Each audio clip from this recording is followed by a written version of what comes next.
Hello friends, welcome back to our channel. భారతదేశ ఆర్థిక వృద్ధి పనితీరు చాలా బాగుందని ఐక్యరాజ్య సమితికి చెందిన ఓ నిపుణుడు తెలిపారు. ఈ క్రమంలో ఓవైపు చైనాలో పెట్టుబడులు తగ్గుముఖం పడుతుండగా అనేక అగ్రదేశ కంపెనీలకు ప్రస్తుతం భారత్ ప్రత్యామ్నాయ పెట్టుబడి గమ్యస్థానంగా మారిందని తెలిపారు. 2024 నాటికి భారతదేశ జీడీపీ వృద్ధిని ఐక్యరాజ్య సమితి సవరించిన సందర్భంగా నిపుణుడు ఈ విషయాన్ని వెల్లడించారు. దీనివల్ల భారత్ ప్రయోజనం పొందుతోందని భావిస్తున్నట్లు UN global economic monitoring branch అధిపతి హమీద్ రషీద్ అన్నారు. ఈ క్రమంలో ఇండియన్ ఎకానమీ 2024లో 6.9%, 2025లో 6.6% వృద్ధి చెందుతోందని అంచనా వేశారు. ఇది ప్రధానంగా బలమైన ప్రభుత్వ పెట్టుబడుల ద్వారా చేరుకుంటుందని global economic situation and outlook to mid 2024 విడుదల చేసిన డేటా పేర్కొంది.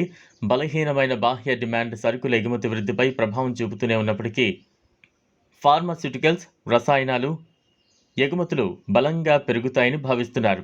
ఈ నేపథ్యంలో ఈ ఏడాదిలో ఐక్యరాజ్య సమితి అంచనా వేసిన 6.2% వృద్ధి రేటు కంటే భారత ఆర్థిక వృద్ధి 6.9%గా ఉంటుందని తాజా మిడ్ ఇయర్ డేటా అంచనా వేసింది.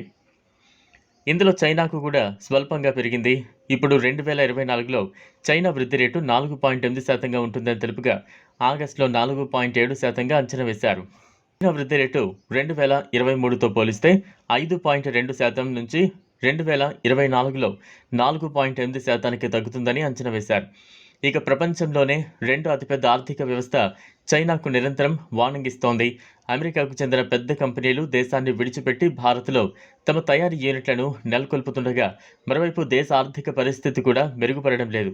గత సంవత్సరం 2023 ప్రారంభంలో జీరో కోవిడ్ విధానాన్ని తీసివేసి మార్కెట్లు తెరిస్తే ఆర్థిక వ్యవస్థ కోలుకునే సంకేతాలు ఉంటాయని చైనా భావించింది. అయితే గోల్డ్మన్ సాక్స్ ఇటీవలి నివేదిక తనకు నిద్రలేని రాత్రులను ఇచ్చింది. గోల్డ్మన్ సాక్స్ తన నివేదికలో చైనా జీడీపీ అంచనాను 6 నుంచి 5.40% అంటే 60 బేసిస్ పాయింట్లకు తగ్గించింది. గత మందగమనంలో చైనా విధానాన్ని అమలు చేసిన తీరు ఈసారి కూడా ఉపశమనం పొందేలా కనిపించడం లేదని ఆర్థిక నిపుణులు తమ నివేదికలో పేర్కొన్నారు. గతంలో నానాటికి తగ్గుతున్న జనాభా, పెరుగుతున్న అప్పుల గురించి మాట్లాడుతూ చైనాలో ఆస్తి, ఇన్ఫ్రా వృద్ధిని మరోసారి లక్ష్యంగా చేసుకోవచ్చని నివేదికలో తెలిపింది. ఇది ఫ్రెండ్స్ ఇవాల్టి వీడియో. ఈ టాపిక్ పై మీ అభిప్రాయం కామెంట్ బాక్స్లో కామెంట్ చేయండి. ఈ వీడియో కనుక మీకు నచ్చినట్లయితే లైక్ చేయండి, షేర్ చేయండి, ఛానల్ను సబ్స్క్రైబ్ చేసుకోండి. Thanks for watching.